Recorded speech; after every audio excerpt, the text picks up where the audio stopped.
नमस्कार साथियों, स्वागत है आप सभी का पीके एडवांस साइको यूट्यूब चैनल पर। बाल विकास के सिद्धांतों की चर्चा करने के बाद में जो हमारा अगला विषय आज का रहेगा वो रहेगा कि जो विकास है उसको कौन कौन से कारक हैं वो प्रभावित करते हैं। तो बाल विकास को प्रभावित करने वाले कारकों की चर्चा हम करेंगे। तो आप सभी जानते हैं, जैसे अपना टॉपिक है आज का बाल विकास को प्रभावित करने वाले कारक। बाल विकास को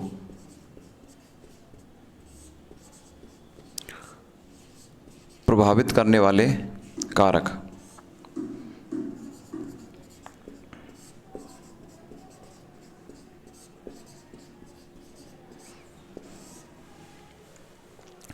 जैसा कि हम सामान्य रूप में जानते हैं कि जो बाल विकास है इसको दो कारक मुख्यतः प्रभावित करते हैं, जिसमें से पहला जो कारक है उसको हम कहते हैं वंशानुक्रम, हेरिडिटी, वंशानुक्रम।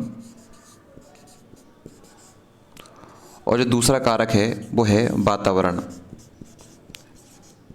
एनवायरनमेंट। दो कारक मुख्यतः प्रभावित करते हैं, एक तो वंशानुक्रम है और दूसरा क्या है, वातावरण। चर्चा करें कि वास्तव में ये किस तरह से प्रभावित करते हैं। देखिए, जो वंशानुक्रम है आप सभी जानते हैं, हेरिडिटी, कि माता पिता या उनके पूर्वजों से जो गुण दोष अगली पीढ़ी में हस्तांतरित हो जाते हैं वही हमारा क्या कहलाता है, वंशानुक्रम कहलाता है। और जो गुण दोष हमें प्राप्त हो रहे हैं उसके आधार पर ही क्या होता है, हमारा विकास होता है। तो निश्चित रूप से वंशानुक्रम व्यक्ति के व्यक्तित्व को साथ ही साथ में उसके विकास को प्रभावित करता है। दूसरा जो मुख्य कारक है वो कौन सा है, वातावरण। वातावरण हमारे आसपास चारों ओर का जो परिवेश है वही क्या कहलाता है, वातावरण है। चाहे वो हमारा परिवार हो, हमारा समाज हो, स्कूल हो, खेल का मैदान हो, आस पड़ोस हो, ये सारा की सारा हमारा क्या कहलाता है, वातावरण कहलाता है। तो ये भी निश्चित रूप से अधिकांश रूप से बालक को प्रभावित करने का कार्य करता है। कुछ विद्वानों ने वंशानुक्रम की अपेक्षा वातावरण को महत्वपूर्ण माना है कि वातावरण ही सब कुछ है, वंशानुक्रम बहुत कम अपना योगदान देता है विकास को प्रभावित करने वाले कारकों में। तो हम सबसे पहले चर्चा जिसकी करेंगे वो करेंगे कि वंशानुक्रम किस तरह से प्रभावित करता है बालकों को। तो वातावरण की चर्चा हम अगली क्लास में करेंगे। पहली चर्चा हम किसकी करेंगे, वंशानुक्रम वास्तव में है क्या है। देखिए, हमारा जो टॉपिक है वंशानुक्रम बालक के विकास को किस तरह से प्रभावित करता है। देखिए, वंशानुक्रम हम जानते हैं कि वंशानुक्रम का जो अर्थ है वो है कि माता पिता से जो विशेषताएं या गुण हमें अगली पीढ़ी में अगली संतति में विस्तारित हो जाती है, स्थानांतरित हो जाती है, उसे ही वंशानुक्रम कहा जाता है।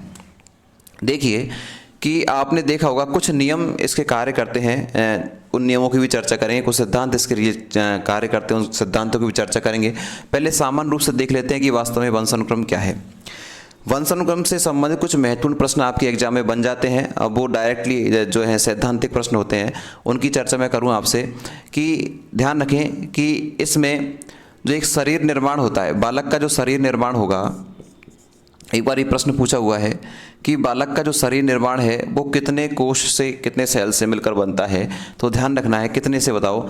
दो कोश होते हैं हमारे, एक तो होता है मातृकोश, एक तो कौन सा कोश होता है, मातृकोश, और एक कौन सा कोश होता है, पितृकोश।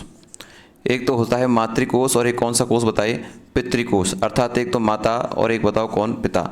ये जो मातृकोश और पितृकोश जब दोनों समान रूप से मिलते हैं तो इस कोश को क्या कहा जाता है, एक कोश ही कहा जाता है। इस कोश को कहा जाता है एक कोश। और इसके मिलने से बताओ किसकी उत्पत्ति होती है, संतान उत्पत्ति होती है। संतान उत्पत्ति इस कोश के मिलने से हो जाती है। तो प्रश्न ये पूछा गया कि शरीर का निर्माण कितने कोष से होता है। तो ध्यान रखना, इस प्रश्न का आंसर क्या आएगा, एक कोष। यह जो एक कोष है ये किससे मिलकर बनता है, बताओ, मातृकोश और पितृकोश से मिलकर बनता है। संतान उत्पत्ति हो गई। आप सभी को पता है कि जो माता है उसके पास एक्स होता है, जबकि पिता के पास बताओ क्या होता है, एक्स वाई होता है। माता के पास एक्स होता है और पिता के पास एक्स वाई होता है। जब ये जो इनकी संख्या होती है 23 जोड़ी तो ये होते हैं और 23 जोड़ी ही ये होते हैं। ध्यान रखना है कि जो अंतिम 23वां जोड़ा जो गुणसूत्र का है यह जोड़ा ही लिंग का निर्धारण करता है। अर्थात माता का अंतिम 23वां जोड़ा और पिता का अंतिम 23वां जोड़ा ही किसका निर्धारण करता है?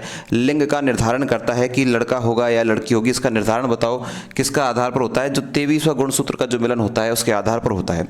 जब आपको ये भी ध्यान रख लेना है कि एक्स जब मिलते हैं तो बताओ किसका जन्म होता है? लड़की का जन्म होता है। और बताओ एक्स और वाई मिलते हैं तो बताओ किसका जन्म होता है?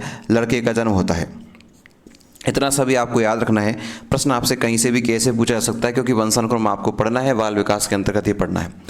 ध्यान रखें, जब माता के 23 और पिता के कितने 23, दोनों के 23 मिलाकर बताओ संख्या कितनी हो जाती है? 46 हो जाती है। संख्या कितनी होती है? 46। जब ये संख्या 46 होती है अर्थात तब तो बालक का जन्म होता है। बताओ कैसे बालक का जन्म होता है? सामान्य बालक का जन्म होता है। कैसे बालक का जन्म होता है? सामान्य बालक का। जब माता के भी 23 और पिता के भी 23 गुणसूत्र का मिलन होता है तो 46 जब मिल जाते हैं तो बताओ कैसे बालक का जन्म हो जाएगा? सामान्य बालक का जन्म हो जाएगा।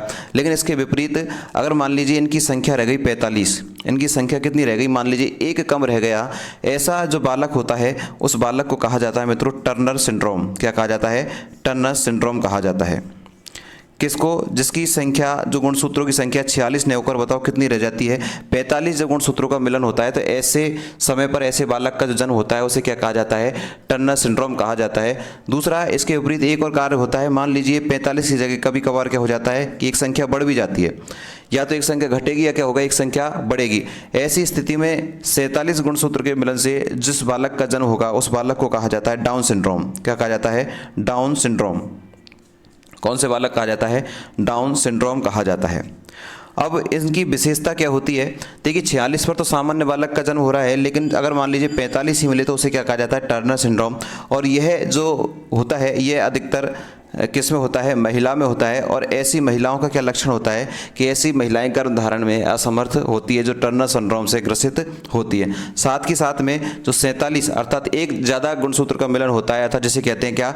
डाउन सिंड्रोम कहा जाता है। ऐसे डाउन सिंड्रोम वाले बालक, ये बालक कैसे होते हैं बताओ? मंद बुद्धि बालक होते हैं। कैसे होते हैं?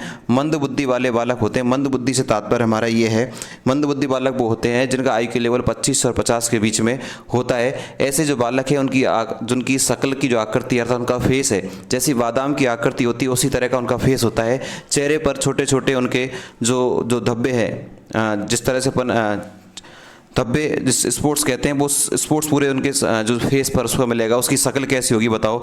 बादाम की आकृति के समान उसकी शक्ल होगी अर्थात थोड़ी सी लंबी होगी। चेहरे पर धब्बे ऐसे मिलेंगे।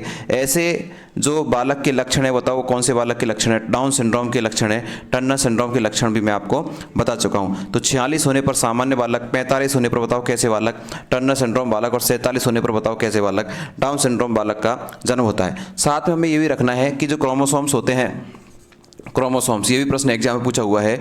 जो क्रोमोसोम्स होते हैं इनकी आकृति किसके समान होती है? धागे की आकृति के समान होती है। इनकी आकृति किसके समान होती है? धागे की जिस तरह से आकृति होती है उसी के समान बताओ किसकी आकृति होती है? क्रोमोसोम्स की आकृति होती है। तो यहाँ से जो वंशानुक्रम है, वंशानुक्रम में सबसे पहले अपन ने देखा कि जो शरीर निर्माण होता है, शरीर निर्माण एक कोष से मिलकर बना होता है। और ये एक कोष किससे मिलकर बना होता है? मातृकोष और किससे बताओ? पितृकोष से मिलकर बना होता है। प्राय हम 2 कोष समझ लेते हैं, लेकिन उसका आंसर क्या होता है बताओ? एक कोष ही होगा। ये एक कोष बनता है किससे? मातृकोष और पितृकोष से। यहाँ पर हम देखें कि माता में क्या पाया जाता है? XX और पिता में XY पाया जाता है। जो लड़के का जन्म होता है और लड़की का जन्म होता है, इसमें जब XX मिलते हैं, माता का X और पिता का X मिलते हैं तो किसका जन्म? लड़की का। यदि लड़का का जन्म होगा तो बताओ माता से X और पिता के पास Y, तो किसका जन्म होगा बताओ? लड़के का जन्म होगा। 23 दोनों में मिलेंगे तो बताओ सामान्य बालक का जन्म होगा। 45 मिलेंगे तो बताओ कैसे बालक का जन्म होगा? टर्नर सिंड्रोम बालक का जन्म होगा, जिसका लक्षण अपन देख चुके हैं। और 47 में बताओ कैसा? डाउन सिंड्रोम जो बालक कैसा होगा? मंदबुद्धि बालक होगा। इसके बाद में ये जो वंशानुक्रम में टॉपिक थोड़ा सा बड़ा है, इसके कुछ सिद्धांत भी हैं। तो अगली क्लास में हम वंशानुक्रम के कौन कौन से सिद्धांत हैं उनकी चर्चा भी अपन करने वाले हैं। क्लास आप सभी ने देखी, आपको क्लास पसंद आई तो थोड़ी सी लाइक, चैनल को सब्सक्राइब और मित्रों को शेयर जरूर कीजिएगा। थैंक यू, धन्यवाद।